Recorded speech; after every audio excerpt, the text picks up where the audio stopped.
All right, we are live. Welcome to the Rabyd Atheist. Welcome to the Deconversion Hangout. Oh, okay, let me kill the volume there. All right. Okay. But I'm your host, Ed Rabyd, former pastor turned atheist, now compassionate anti-theist. Welcome to my channel.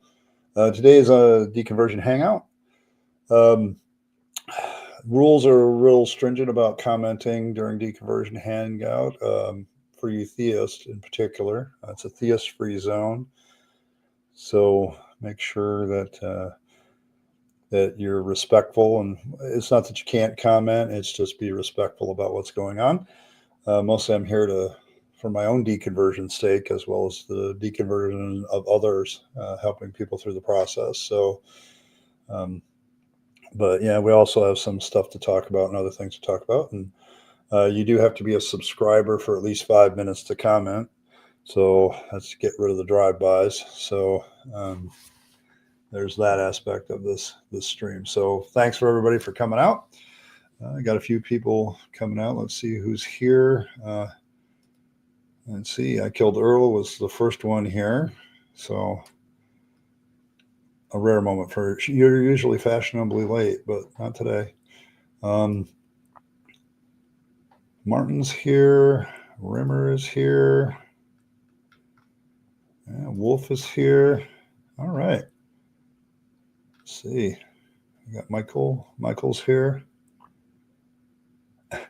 Yeah, I do too, Michael, but there's times where my main issue with the hangout here is people are struggling with their deconversion. The last thing they want to be is preached to. And that's kind of why I set this one up. The first time I did this, I thought, well, I might have 4 or 5 people here, but it ended up being one of my largest streams at the time for a long time. So there was definitely some attraction to it. There have been a few theists that have tried to get in here and make a nuisance out of themselves, but they've usually been, the mods shoot them down pretty fast. Some of my mods have very itchy trigger fingers, and for this stream, that's a benefit. So, but yeah, so we have everybody here. But a couple of announcements while we're waiting for people to show up. Tomorrow I am doing a special holiday stream for Valentine's Day. I found a video on Saint Valentine himself, and given that I'm not going out on a date, so of any type this weekend, I figured we'd talk about Saint Valentine and where the holiday actually came from. It's always an interesting little lark, and it'll allow some of us who are still single to hang out and do something productive besides moan about things. So, and also, if you haven't voted in the polls, the latest 2 polls in the post thing about the artwork for the channel, those are still there. So I think Earl let you know that a lot of the new stuff, the 2 ones you requested to be in, are actually getting votes. So that was good. A lot of positive comments about the artwork. So, and some poignant ones too about what good they are and what use they might have and things like that. So that's been good. But if you haven't voted in that, I'd encourage you to do so. It's the top 2 posts in the post tab. So that's still available. I don't know. I mean, I'm anxious to. I've got this video and I've watched part of it, and I thought, okay, this is pretty informative. But it became I don't know, an issue for me, because one of the things I noted about Saint Valentine when I was studying him a long time ago was his relic, because he has a relic, because every saint has a relic, and it's like a skull with a crown of thorns. And I'm like, well, that's badass. But, and every Valentine's Day it supposedly sprouts roses. but I imagine there's some sort of trickery with that. So, but yes, sailors and hookers, yeah, that might be possible. Yeah, yeah, clergy path. Wow, that's why I promote the clergy project a lot. But yeah. See, I got to be in the Bible Belt for about a year and a half when I was in Texas, and I, from a deconversion standpoint, I can't imagine that being easy because the entire culture down there is very much steeped in Christianity as well as everything else Americana. So I had a hard time because it was I was always because I this channel was still running back then when I was down there, but I was always really afraid to put out a lot of videos because I didn't want the backlash of being a high school teacher who was also an atheist, who was also an atheist YouTuber.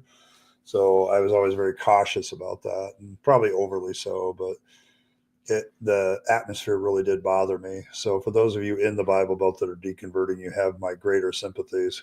Trust me. So hey, Anne Marie, good to see you. Getting a little bit of a crowd here tonight. So, but yeah, those of us deconverting, and the theme for the weekend seems to be love and romance. So um, that's probably a deconversion issue that I think I've talked about before. But the whole issue of like for a lot of the clergy project members, it's kind of uh, an interesting issue because if you are a pastor and you come out and you have a wife or a partner that's also been in the ministry with you, that can be a real interesting challenge.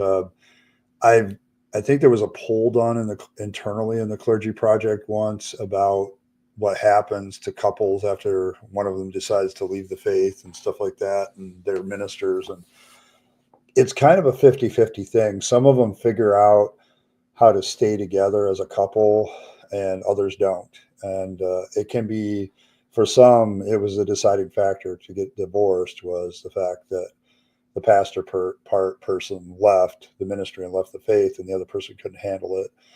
Those of you who are familiar with Tim Mills, you kind of know his situation where it became a super dividing line on how to raise your kids, how to do all this other stuff.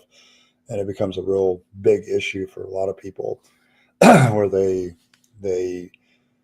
you know okay, we're adopting completely different philosophies of life at this point. How do we stay together? And it becomes a real problem. So yeah, not driving, good thing, Lyric.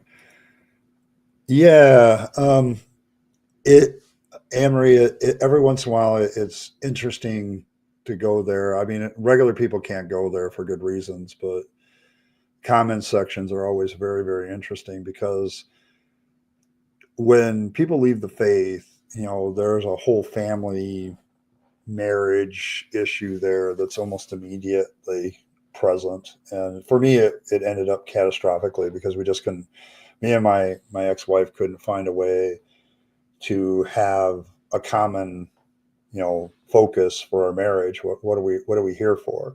Kind of thing. And then it was the lack of effort basically on her part to try to find it that finally sealed my decision to say goodbye. Um, but yeah, the comment section in the clergy project breaks your heart at times. It's humorous at times. It's uh, recently there was some issues with some of the leaders. We have the same problems that everybody else has with their organizations, because some people try to use it as a platform to promote certain things that we don't want. That's not what it's about. We try to stay very focused on getting the person through the process. So it's been one of those one of those very interesting things to go through when you come. I like reading it too, but it's like I don't always comment as much as anymore.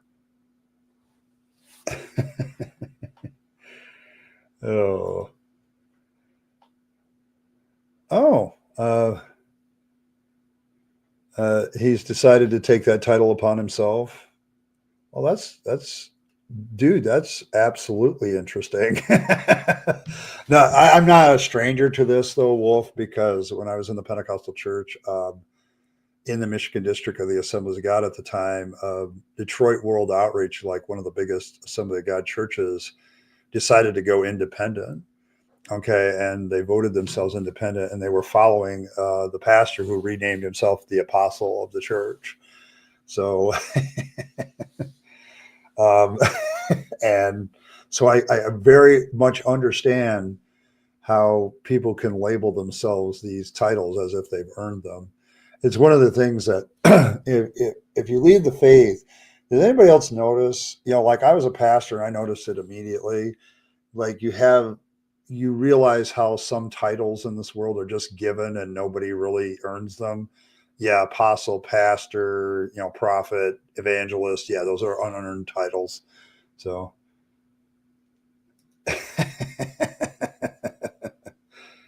so there's that. Oh, let's see. Hey, Bren. Good to see you. It's good morning for you, isn't it? It's good evening from the States. So at least I'm heading into evening. The West Coast is still in the afternoon. So he's recognized by the church. You don't recognize it. Good for you. Yeah. If you're deconverting, the one thing you should really think about is how in the world do these people have any authority? Okay. How do they even say what they say? It's like, so the church gave them the authority, but where did the church get the authority to give them the authority? It's when you look at church authority, it's like they got together, decided to give themselves authority, and then they, give other people authority. But where did the authority originally come from, if not from the air? So, yeah. Oh, he thinks it's nihilism equals nihilism. Well, that's always an interesting discussion, isn't it, Michael? Well, because it's not true. Just because you dismiss gods doesn't mean that you dismiss everything else. Like meaning to life just changes. Is a common thing. I think that's probably the biggest struggle some of us have when we deconvert is finding meaning. So, yes, why do parents have to do that? Just moved to North Dakota. At least I had a built-in routine and life focus. Yeah, I think that's what you have to do in the Bible Belt. You have to just like do your thing. Otherwise, you're going to be a problem.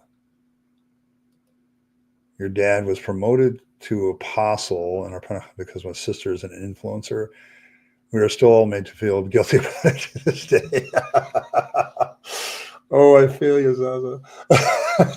But yeah, this whole thing of apostles and prophets and evangelists and pastors and teachers, and it's like, who gives this out if not, it's, I don't know, it feels like a circle jerk to me anymore. I just, when I look at like the Assemblies of God formed, they made a constitution, gave themselves authority, and then bam, they have authority to license or ordain ministers. And it's like, where does this come from? And the more you examine it after you deconvert, it's like they just kind of gave it to themselves. But a promotion to apostle, wow, good for them. So, but yeah, it's I don't know, this whole aspect of authority in deconversion kind of still gets me because I look at things even politically, like where do these people get their authority from in the first place? And it's like I don't know. I've gotten to the point where the fact that you're standing on some authority doesn't impress me anymore because authorities can be wrong. That's why the argument from authority is a fallacy. So, but yeah, I absolutely feel you, and I can laugh about that because, uh, yeah, yeah, maybe you should feel guilty. I don't know, but I feel you, I really do. Um, oh, uh, Yeah, I've used that a couple of times myself when dealing with people that believe, that I put away childish things, including in believing in Christianity, and that has mixed reactions. Um, uh, when I do it at work, the people that are believers kind of give me a sideways glance. It's like, because I'm quoting their book to say that I've kind of gotten over their book. So I don't know. I don't do it. I mean, if we want to turn atheism, what would it take to turn atheism into a religion? Because I don't think it's capable. But I mean, you have to believe in something supernatural or gods or whatever to not be an atheist. So I don't know, but yeah, I don't need I don't need a funny hat. Although that's probably why we're not as popular. We don't have a funny hat to wear. So all these religions have a funny hat to wear, and we don't. So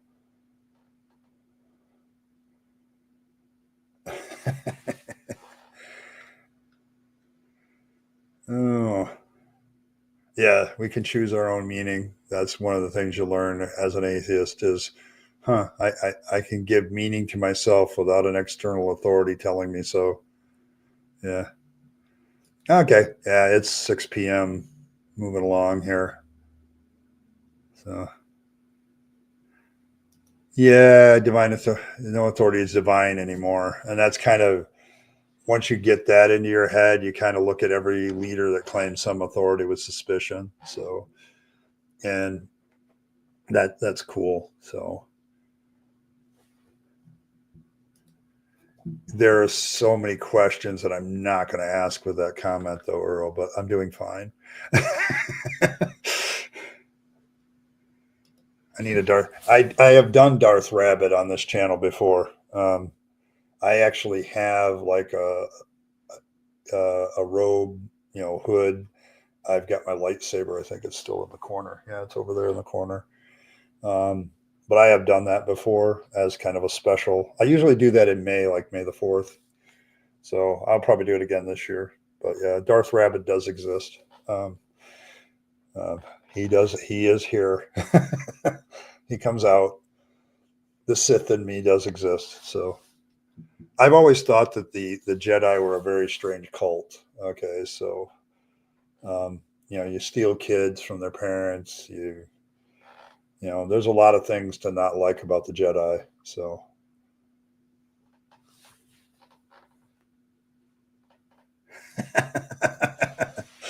I think some religions may have formed because they wanted to wear a funny hat and they didn't want to be laughed at, so they formed a religion around it that required them to wear the hat, and then they wouldn't get laughed at. That's very possible.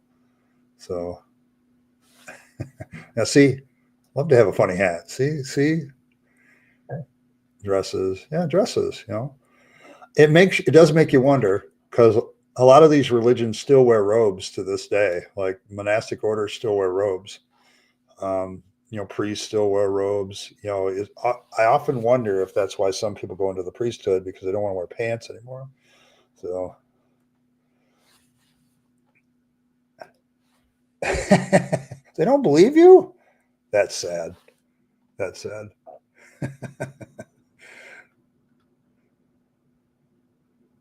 Oh, beyond really all titles of authority illusionary in a sense.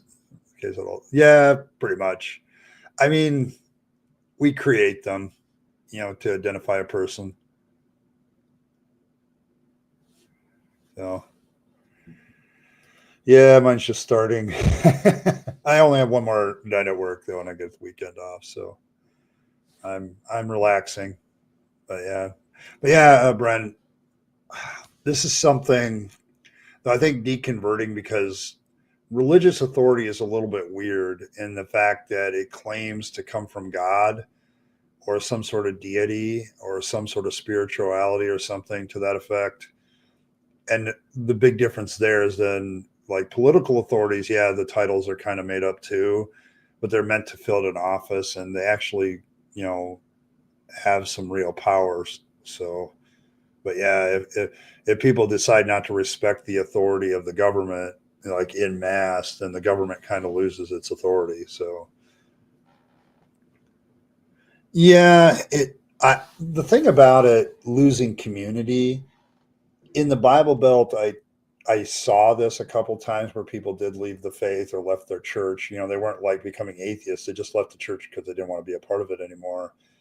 And the shunning, the shaming, the excommunication, yeah, that did become a problem. I saw it a couple times um, with my kids in my classrooms. You know, that they weren't going to church anymore, and the other kids that were part of that youth group would give them a hard time and stuff like that. So yeah. Uh, they don't believe you. They do believe you. Well, yeah. So yeah. Uh, uh, I have the opposite view of this because I think you'll just embolden them even more. Now you're taking their money and they're going to insist on talking about it.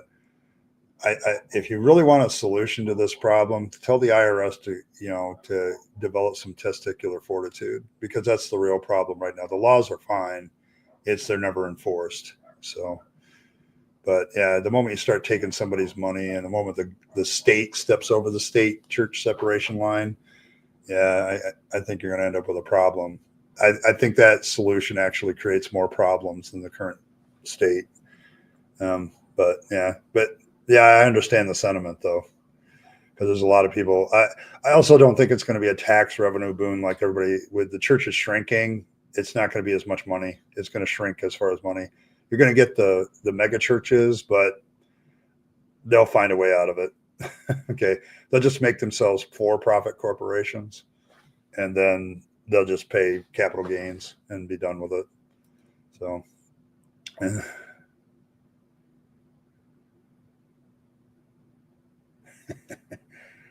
I, Here's the thing. You guys don't understand how clever these people are, Ember, about their money. Okay, I've talked to some of them. So here's an insider's view. If they ever start taxing the churches, you will see all these ministers move their shit to offshore accounts. It'll be just like the mob. Okay, they will absolutely do that. Okay, they will find ways to get around it. I mean, when you're a con artist, and also taxing the churches brings up something else, which is, what about all other nonprofit organizations? Because they're going to cry foul. You're coming after us specifically, so you're persecuting the church. And given the current climate, that's going to work. Um, so I don't know. I know I stand against a lot of the taxing the churches, and mostly because I realize how a can of worms that it's going to open up that isn't quite going to get what you think it's going to get. So.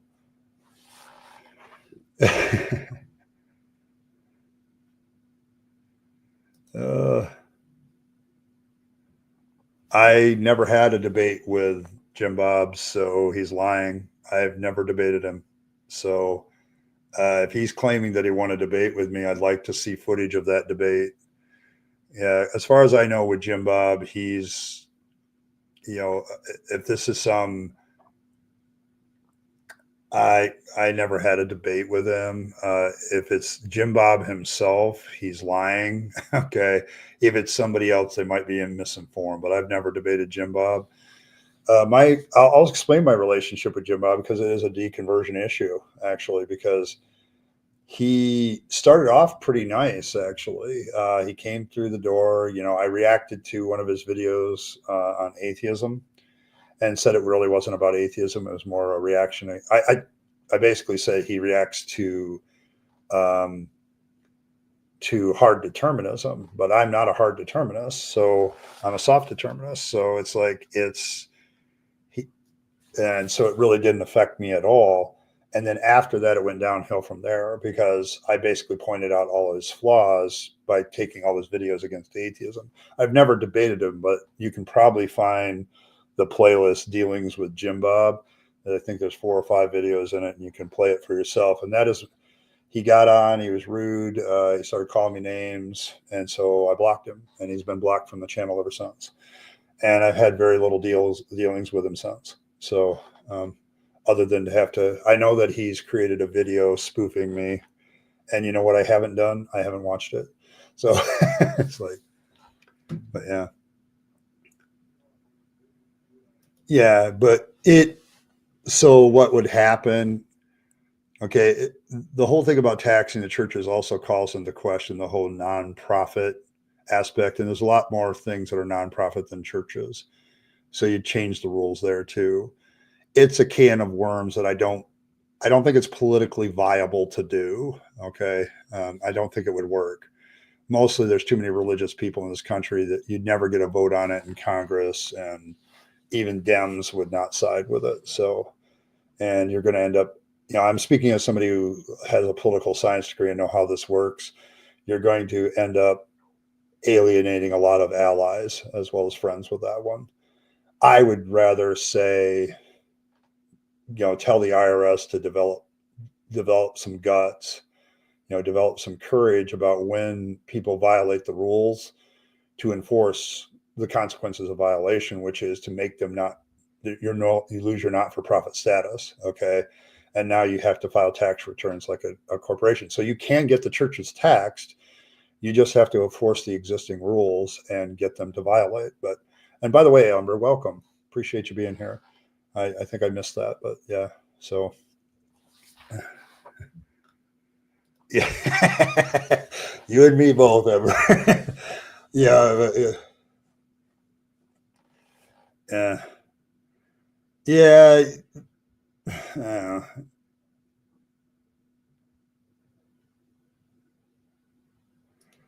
Uh, yeah, I'm all up for discussions. I'm still getting used to streaming. I actually haven't been at it that long, so um,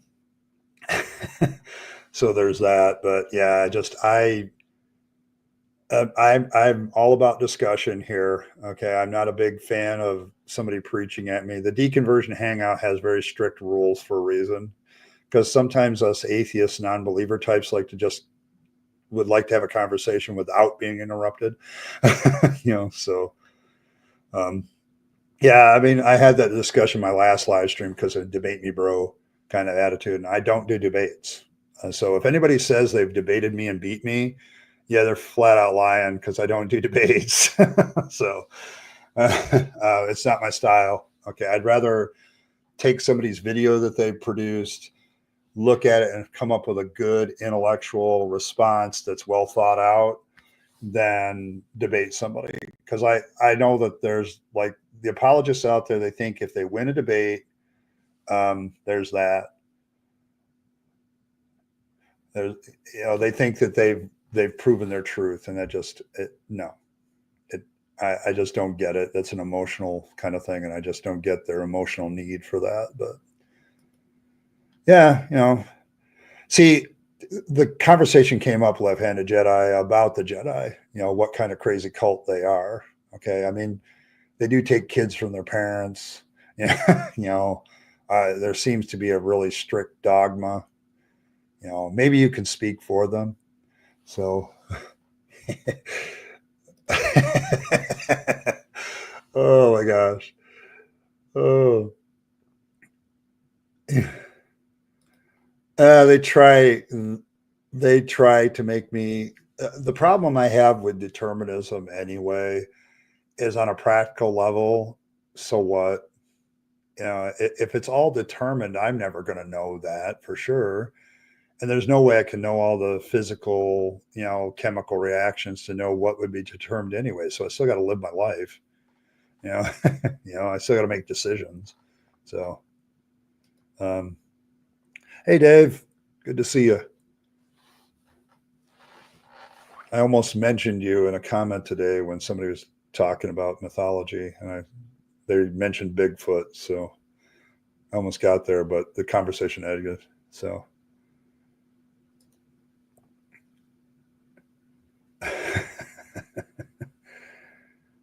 Oh, I can see it. Yeah, Jim Bob has that flavor. That's why I've cut off most contact with him.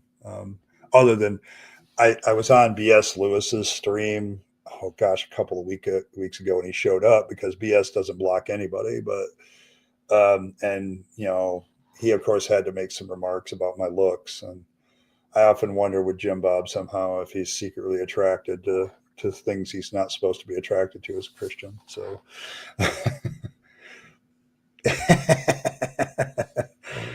yeah.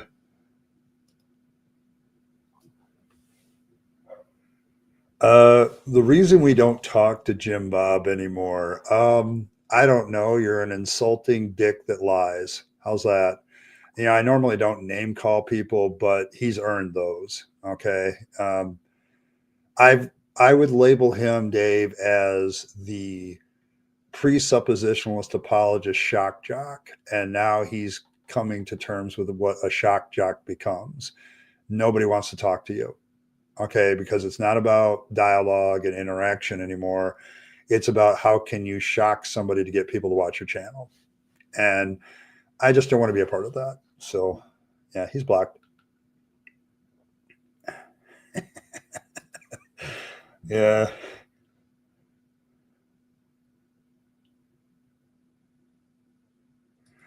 Uh, that would violate the free exercise clause um, in the United States. The United States' First Amendment is a double-edged sword, and I have to remind atheists of that too. That we can't restrict religious practice. Okay, that's the state side of staying on their side of the separation of church and state. They can't restrict what religions people believe or how they believe them.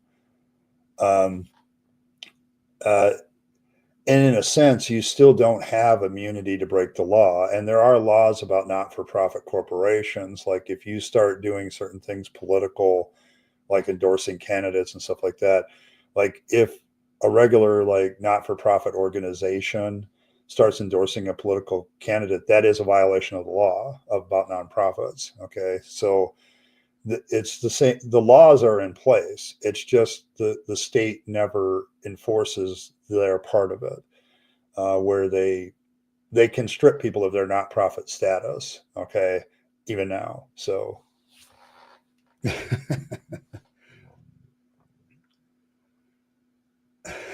Dark Dawkins disciples. Oh man, these guys. Uh, yeah, Ember's like that. She's sneaky. So yeah, I have an account though, and I actually pay money on mine. I like some of the stuff. So uh, I've been doing that all my life. Um, you're more than welcome to make any comment you like. I do videos and stuff too, so I have to keep my stuff into a certain framework. One, I'm autistic, and so it has to be something I'm comfortable with. And two, my time is limited. Like this is not my full time job. I do this as a kind of money making hobby. So, all my life I've gotten that. When I was a pastor, they used to call me Rabbi Rabyd, because it just went together. Um, yeah, they were out of balance. Okay, I'll buy that. Yes, I am your benevolent dictator. Thank you, Earl. Thanks for the reminder. So, yeah, that's kind of my problem, and I don't want to be. I don't want to participate in the clown show. You know what I'm saying? Um, yeah, most need comes from the reasons for faith. It's connected and reinforcing itself. Yeah, that's pretty much most religion. Religion assumes itself is true. So,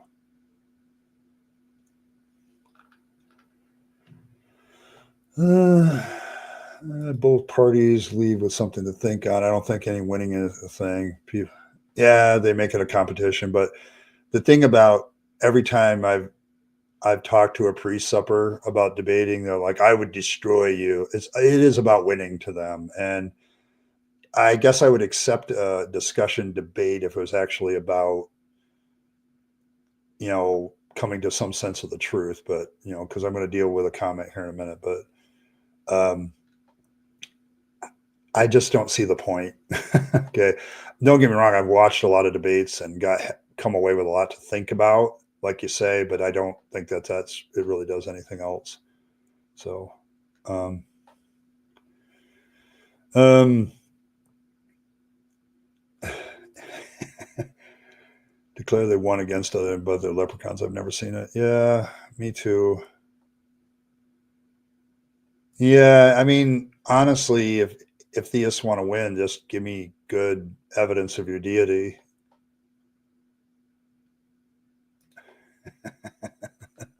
Probably the symbols on the pole. Yeah, it's probably true, Rimmer. Oh man. Oh, let's see. He's a YouTuber. He's a presupposition. I dealt with him. Oh God, probably last year about this time, I think, and I reacted to some of his videos. They're called Arguments Against Atheism, and I think I have a playlist of that still. So, and then I did a final video about how I was discovering how dishonest presuppositional apologetics was about that time. So,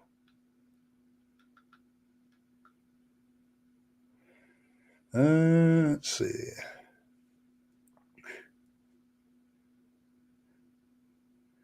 Yeah, he's kind of a conspiracy theory nut these days too. So he's like following everything to get people to watch his channel. So I mean, I wouldn't be surprised, honestly.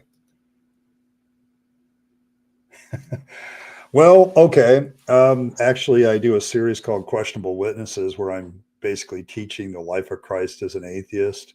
You're welcome to check it out, but here's what I want to say to you. The first thing you're going to have to do is prove that the Gospels are reliable for anything, which I'm going to tell you if I took them to a lawyer and were needed for evidence for a case, best case scenario, they're hearsay. Okay, we don't have who wrote them. We don't have the sources of where they got their stories. So, as far as we know, we have a lot of legend building and things like that. So, as far as the claims of Jesus, I guess I'd want some definition because, first of all, we have to discuss Jesus and whether he's accurately represented by the Gospels. And I would say no. So, there is a debate. He may have been a real person and a whole bunch of legend got built up around him, but no. I'm going to take Rimmer's side here and say there's a good case to say that he's a mythological figure or a legendary figure that got built up around him. When you actually look at the Gospels as historical, they're done. I'm done with them. There's just no good reason to say they're even a real historian, a secular historian rejects the Gospels as compelling history. So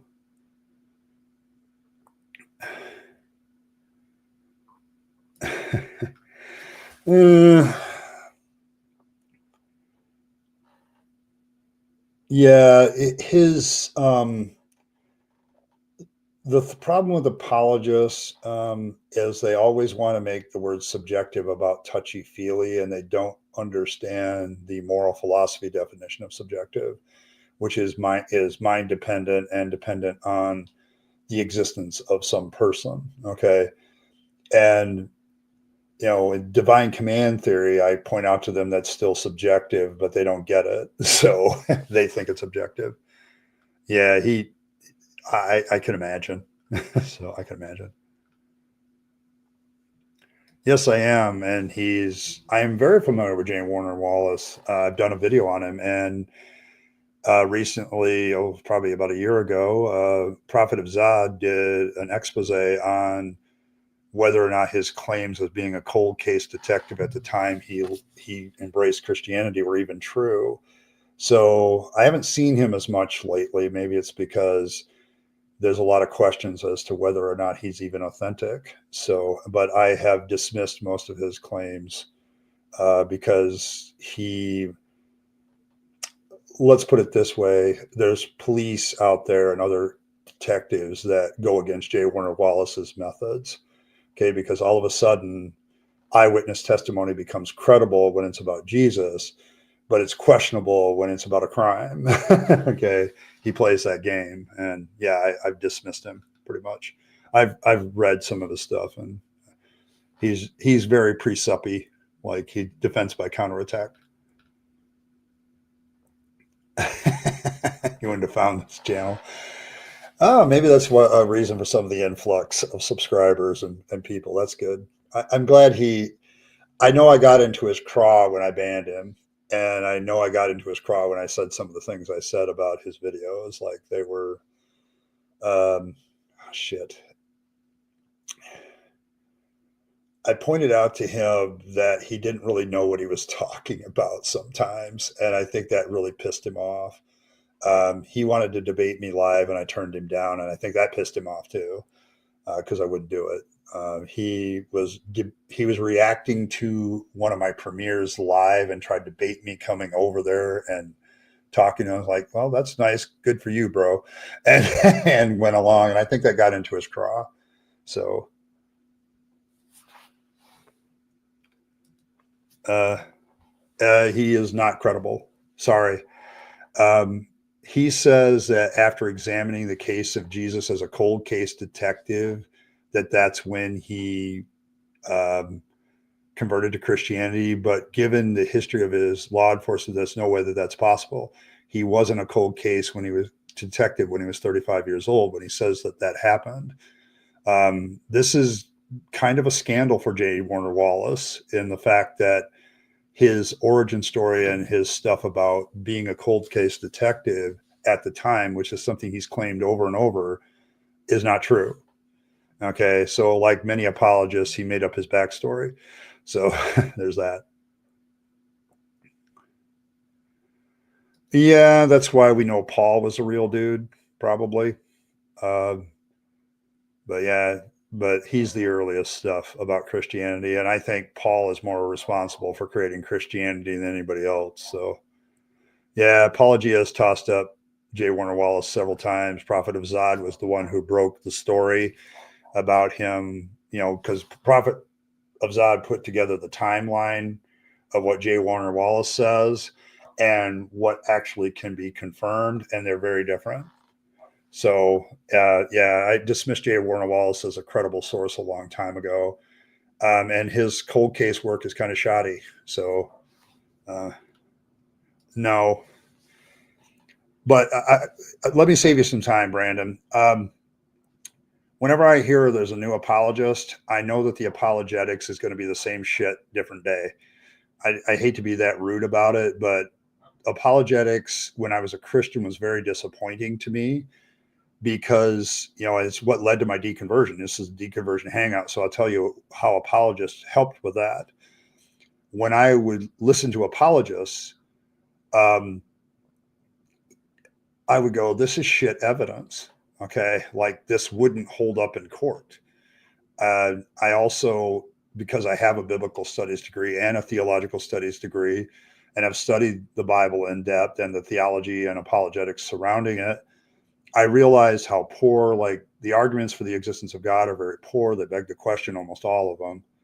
And the more I looked at the evidence for Jesus Christ, the more I began to realize that there was a good question of whether he was a historical figure. Okay. And so, and the Gospels, I taught Life of Christ in most of my churches several times, and I would always look at the Gospels and, later on when I was teaching, get on the internet, is there any more proof for even the existence of Jesus outside of the Bible?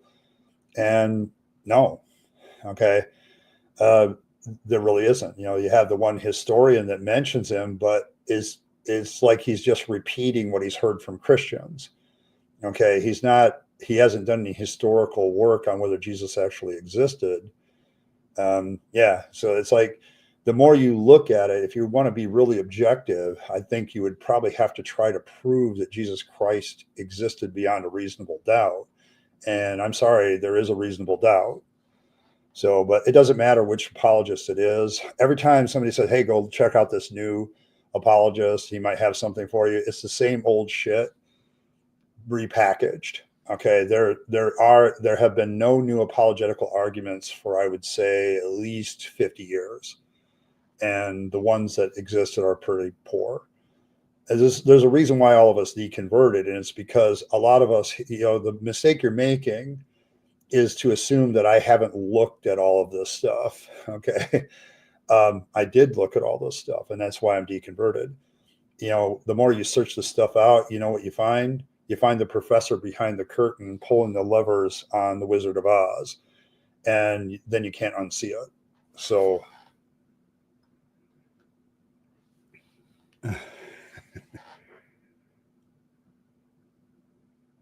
he did. There was a bad debate. Awesome. Outstanding. Yeah, this is my problem, Philbert, and welcome.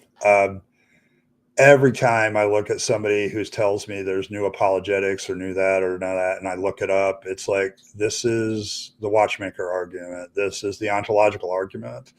This is evidence that's been debunked already. I mean, I just saw Apologia's latest video where Cameron from Capturing Christianity is trying to prove that appearances of Mary in the 1960s were true, and it's like, this has been debunked. Okay, it's like they go back to the old wells that have already run dry, and they try to breathe new life into them. The problem was, when I was looking in through apologetics as a believer, it became very clear that a lot of them were A, dishonest, and B, were just rehashing old shit that had been tossed out a long time ago, even by other apologists. Like, how many times do you still hear all the apostles died for their faith? And you literally have an apologist who wrote his doctoral dissertation on it saying, well, we have sort of kind of good evidence that 4 of them died, and we don't only have evidence that 1 died a martyr's death, and none of them have been shown to have recanted. But that argument continues, despite the fact that even apologists themselves have realized that it's bullshit and they shouldn't use it.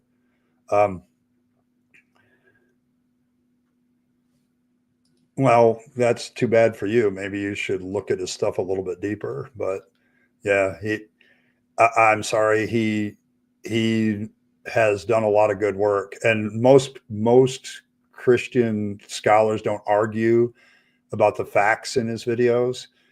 They just come up with excuses as why the facts don't exist. So yeah, you can look that up. If you want to go, Prophet of Zod had a good video where he looked up the evidence, and he takes stuff from Wallace's own website and his own claims about himself and some of his own timeline, and basically said this doesn't add up. He's the one who kind of broke the story. Maybe somebody can find that video. One of my mods can find that video and post it for you. But he's the one that said this doesn't make any sense. Okay, and Wallace has had to react to it a couple of times because the accusations became pretty big. So, but as far as Wallace's claims, even if I didn't have that, he's defying the conventionality of how the police use eyewitness testimony. He's making an exception for how they would handle the testimony of the Gospels as compared to how the police would handle eyewitness testimony. So I've gone after his way he's done apologetics, and yeah, it's just crap. Okay. He's basically turned his back to a lot of police, and detectives will probably tell you he's turned his back on good detective work to kind of make shit up. So there's that.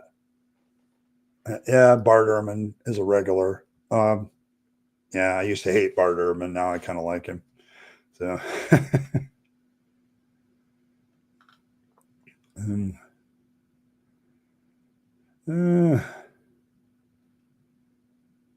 yes, eyewitness evidence is the worst, and that's really all you have with the Gospels. So, there's that.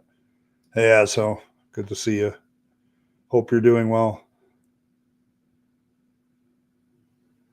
Yeah, J. Warner Wallace tries to do the cold case detective thing, and he was intriguing me for a while until I realized, when I looked up like real detective work and what he was doing with the Gospels, was like No, that wouldn't hold up in court, buddy.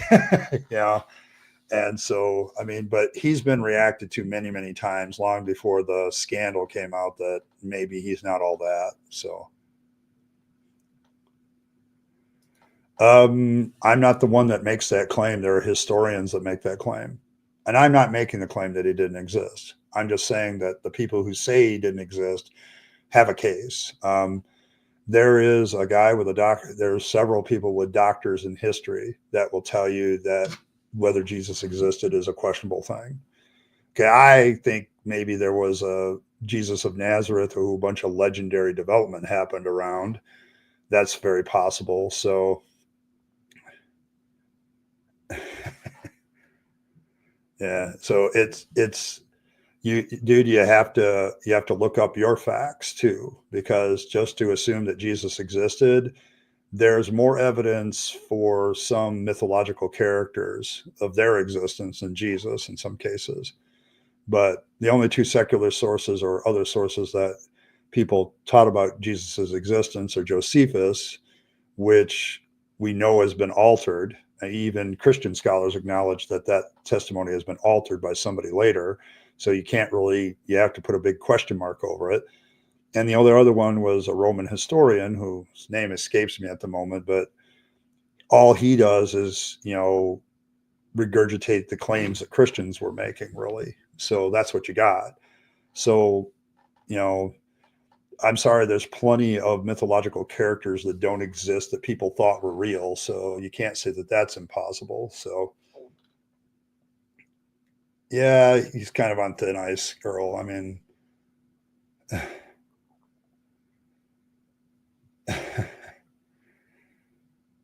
yeah, there are people that are beginning to realize that, Bren. Okay. Yeah, that's the problem. There's no firsthand accounts of Jesus's existence, and the Gospels can't be used because they're hearsay. So, who, who, name them? You're going to be surprised. No, they don't exist. Yeah, Flavius mentions him, and there's one Roman historian that mentions Christians. But he's like almost second century. Okay, so there's that's not sufficient proof for any historian. Most people with doctors in history will tell you that that's shaky. Okay. Yeah, I mean, I guess I would ask you to name the Roman historians that claim Jesus existed. But even so, what's their time frame? So, yeah. So, defender of the faith, aegis of truth, something badass like that. Yeah. You have a point, Dagobah Dave. Yeah, I think if I was going to do that, that was that. Yeah.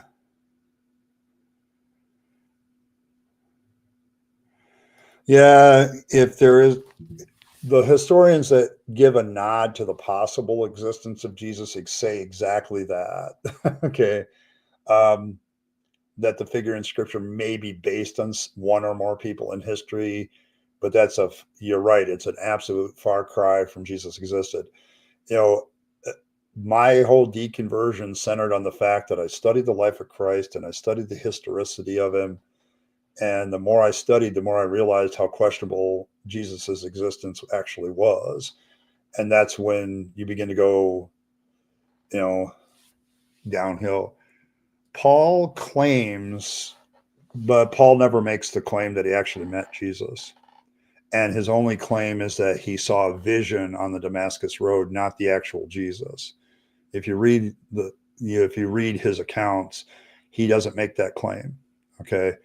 Um, you might get the idea that maybe Jesus existed, and that's why I hold out a legendary development. But Paul is not a good source in that respect as a historical source, because it's pretty clear that he was a mystic and suffered from a lot of other things. Okay, that could be named, which is why you dismiss him.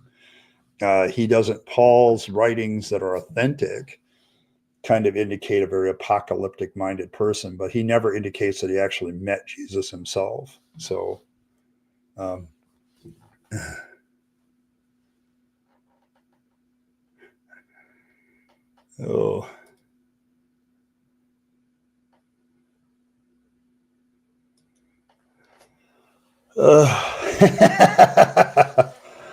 Oh, Alec, welcome, Alec.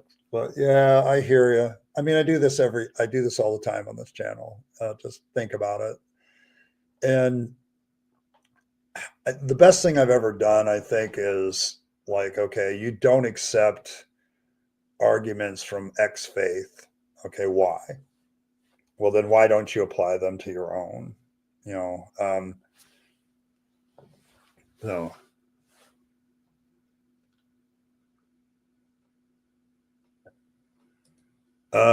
That's a really bad accusation, considering the fact that even Christians who have reacted to his videos have openly said that his facts are dead on. Okay, that the argument's good. Sorry, Apologia does his research. Okay, he reads voraciously. Okay, I know that for a fact. But as a biblical scholar myself, would back up most of what he says. Every once in a while, I find something, but sorry, if that's your example, that's your bias talking, and you're not dealing with the evidence that he presents. Okay, he's got his facts straight. Sorry, if that's your assessment of him, I think you're just showing your bias talking. So he's not like you know he's not a biblical scholar, but biblical scholars back him. Okay, I know that I do.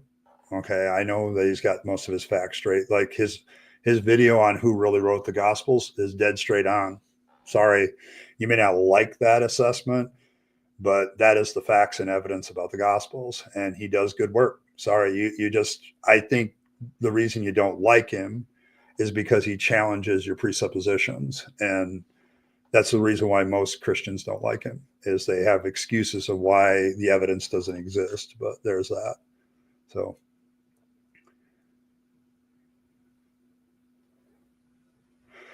yeah, I think that's a good point, Wolf. We are very aware of apologetics. Most of us turn to apologetics to find reasons for our faith and found them wanting. So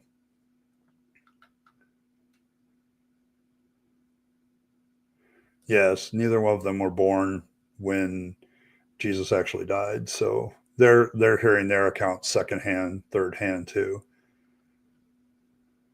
Hey Kyle, good to see you.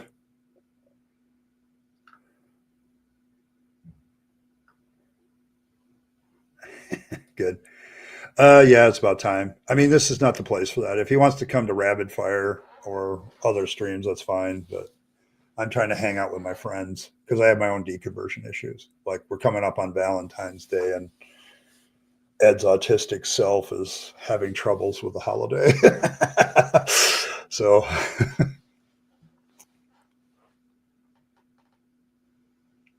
so there's that. Yes, and that's the point. Tacitus basically is making a remark about what Christians believe, not about the existence of Jesus. So, yeah, I think a lot of people like to poison the well about Apologia, but I'm sorry, the man has probably, in my opinion, earned an honorary degree in some sort of biblical scholarship or some sort of scholarship at this point for his work. I'm somebody who's studied some of the stuff that he presents, and I know that he's spot on, okay, with what's going on in seminaries and Bible colleges, even. So, like his whole thing on who wrote the Gospels is the problem for the Gospels, okay, as stated not just by non-believers but by believers. So, to say that he's wrong and just dismiss him out of hand, yeah, that doesn't show a very good examination. So, so.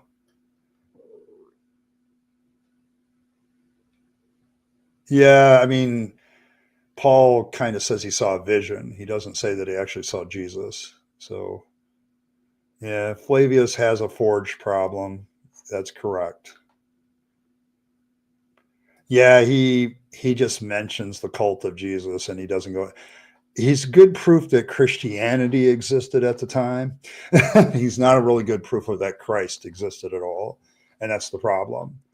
When you get outside of the Gospels, Jesus mysteriously is nowhere to be found, really, other than passing mention. So, yeah, excusages. Yeah.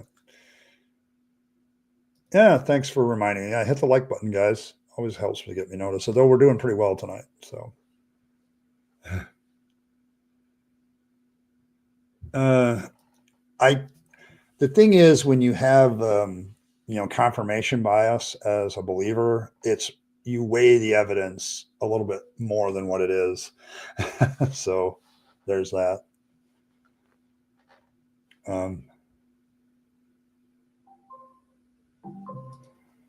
I would accuse him of lying about his past, so that probably wouldn't be a good discussion starter. But J. Warren Wallace I now consider J. Warren Wallace, and if I was still a believer, I wouldn't use him because I can even see the facts of the fact that he wasn't a cold case detective when he converted to Christianity like he claimed. So he's been lying about that for a long time. So yeah, no thanks. From my perspective, he's been called on his use of eyewitness testimony, and why would they lie? I don't know. There's a lot of people lie for the faith. I know. I met them all the time as a pastor, and I meet them every day here. So, yeah. I mean, I have to say this to Brandon. Brandon, quit going to these guys and do some investigation for yourself. J. Warner Wallace has had to come up with videos defending his story in response to this stuff. Okay. That tells me that he realized that the jig was up and he was trying to cover his ass. So I don't know, but I would agree with Earl here. Do some of your own work. Okay. Get away from the apologists and start looking at things a little bit more objectively. Because once you do, faith falls apart pretty quick. Yeah, I mean, he goes through Gary Habermas, and like him, I am interested in the only volume that I'm really interested in that 4-volume set is number 3. Who are the scholars that he's polling? Because I am going to bet, I'm going to lay odds that most of them have to sign a statement of faith. And if that's the case, I can dismiss all of them. Okay, because I'll be done with them. Because they can't say that the resurrection didn't happen. Okay. So, yeah, I mean, forgive the joke, but God bless Paul for reading all that. I'm interested in biblical scholarship, and I'm not reading that shit. So, but I am only interested in volume 3, where he says, this is where I'm going to reveal all my scholars and my proof, where I get the proof from. And it's like, if 99% of them are people who have to sign a statement of faith to teach or do whatever they do, then they're dismissed because they can't say that the resurrection didn't happen or they'd lose their jobs. Okay. All right.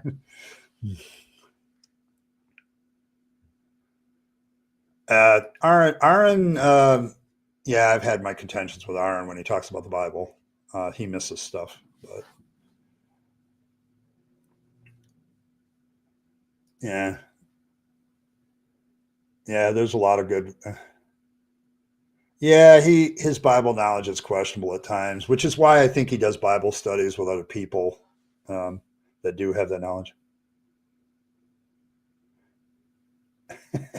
Yeah, well, Filbert, the reason I tolerate these people is what they don't realize is they've already started down the deconversion journey. The fact that they have to come to atheist sites and debate atheists tells me a lot. Okay, I'm not saying this is 100% true, but I think a lot of the people that come here that want to fight with me, they have their doubts already, and they just want to reinforce their emotions that what they are is right. Okay, and letting you in on a little secret, the reason why I let these people talk is, and a lot of times, it's because they're started down the deconversion journey and they don't even realize it. Okay. they've already taken the first steps in the fact that they've got to find some way to emotionally cling to their faith.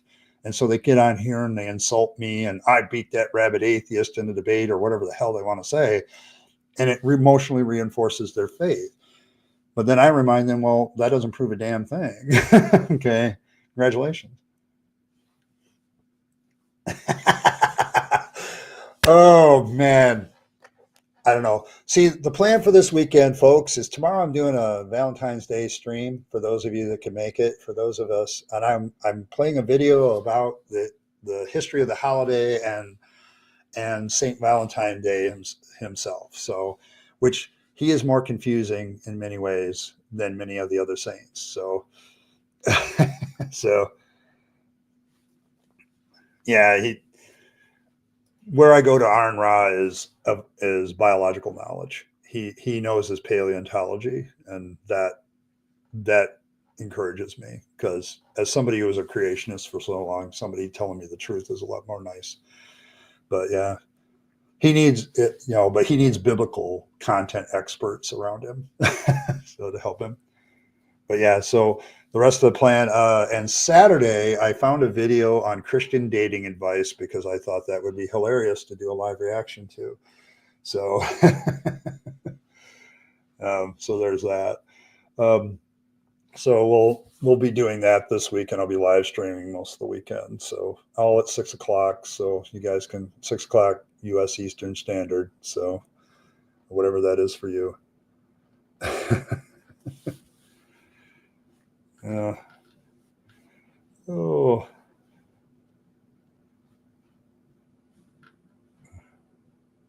Critical thinking is a gift. Might be. I think that's the thing, Jedi, is my parents were believers, but they also taught me how to think and evaluate. And that was probably a holdover from their liberal pre-Christian times. And so I got both things, and eventually, guess what won out? So they gave me both gifts, and I've rejected one and embraced the other. So yeah, the biggest thing with what I've heard from Apologia when he reads him is like, damn, you're incredulous. Like you can't understand how it could be any other way, so it can't be any other way. It seems to be a thing he repeats often. It's like, and he will just ask questions like the answer is obvious. It's like questions are not evidence. I remember when Paul did his thing on the second volume, it was hilarious because that's all he did is like questions are not evidence. Just because you can't understand something doesn't mean it can't be that way. Yeah. So, well, if that's the case, okay, if the third volume turns out to be, because he claims to have like 1,000 scholars that agree that the resurrection happened. The problem is if most of them are ones that have to sign a statement of faith, that's going to be hilarious. Because if you sign a statement of faith, the statement of faith often says you can't go against the doctrines of Christianity. Well, one of the key doctrines of Christianity is the resurrection of Jesus Christ. So of course they're going to say it happened, because if they don't, they'll lose their job. And so I'm waiting with bated breath on that one. Okay, as soon as the third volume is released where he tells us who the scholars are, I'm going to absolutely probably have a field day with that. Yes, it's divinely inspired, all of it.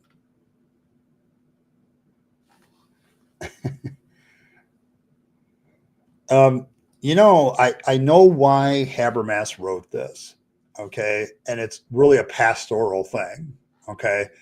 Because one, I think it's his ego, okay? The problem I have with Habermas is he has a large ego about his opinions. But one day you're going to have some parishioner come into a pastor's office and say, well, what proof is there of the resurrection? And the pastor's going to have that 4-volume set that he paid way too much money for on his wall on his bookshelf and say, well, Gary Habermas wrote a 4-volume set of the proof of the resurrection. There it is. And unless that person is really driven to read all that, number one, and two, that's a sufficient enough answer that some scholars done it, nobody's going to look at it further. It's going to end up being an apologetics tool. Okay. So, Oh, yeah, it'll be funny. I picked out one that is a cartoon too, so that'll add to it. So I'm not using the one you gave me. I want to look at that one a little bit further because I think that might be some interesting sub videos out of that one. Yeah, it's a skill.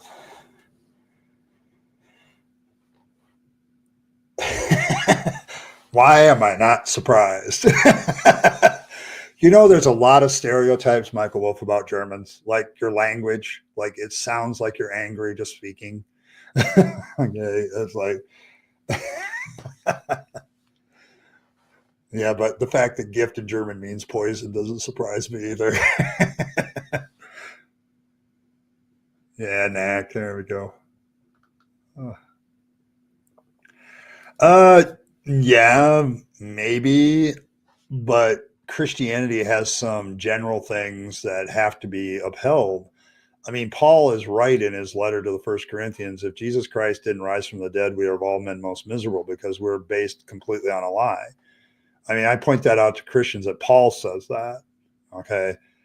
And the resurrection of Jesus from the dead is so pivotal to what they believe that I think you're gonna see that many of them, even if they're from like a liberal Christian school, still have you got to believe in the resurrection. So, see you later, Martin. Have a good one, man.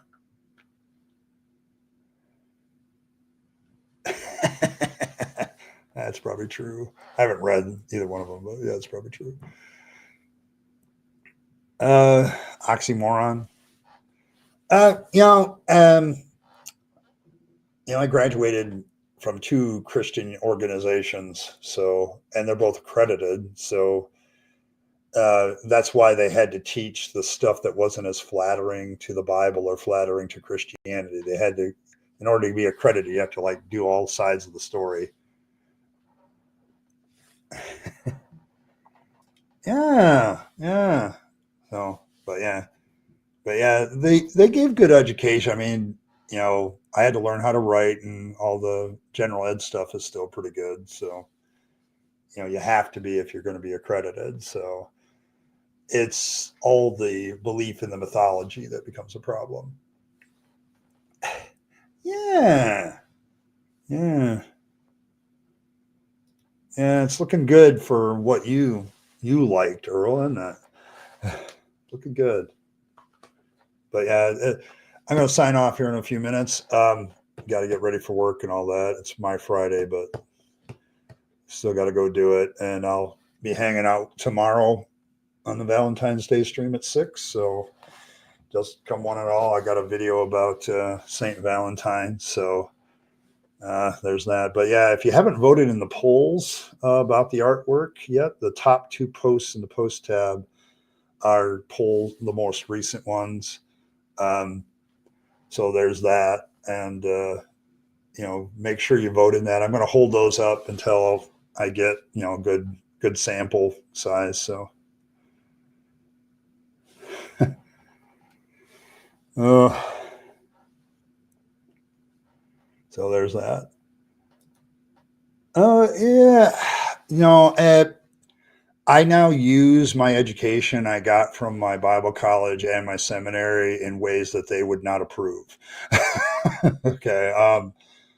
But the thing is, a lot of my doubts, I had doubts going into Bible college. And by the time I got out of seminary, I had even more of them, and there were more complicated questions to ask at that point. So you need to understand that seminary education has broken the faith of many people, okay? Because once you see what the Bible really is, once you see the real evidence and proof for it, it really shakes the foundations of what you believe. And so I don't push back against my education as much as some other people might, but at the same time, I realize, it's what led to my demise, so to speak. Yeah, you read the Bible and study it, and you'll end up being an atheist someday. And I think it's Isaac Asimov that said that. He said something to that effect. that the best way to have more atheists is have them actually read and study the Bible. So yeah, it's DC versus Marvel. It's all fanfic at this point, but I do have to run, guys. It's time. It is time to call it a night. See you later, Michael. But yeah, tomorrow there'll be a special Valentine's Day live stream at 6. If you need something to do because nobody loves you, haha, then you're more than welcome to come. And I found a little video about the history of Valentine's Day that might be a little bit cute. So uh, yes, please hit the like button. If you haven't subscribed to the channel, what are you doing? But yes, have a great night, guys. Good to see all of you, and have a good evening. And as always, do all the things, like the video, share, all the things that you do. That always helps me out. I appreciate that. Um, Thanks for everything tonight, guys. And as always, live your best life. You only get one go around and then it's over. So take all your time, money, and opportunities and give them to yourself, the people you love and care for, and to make this a better world. You'll be happier if you do. And don't then waste them on the trappings of religion and faith, because that's a dead end. I speak from experience. And as always, thanks for stopping by. And I will definitely catch you next time. See you tomorrow, folks.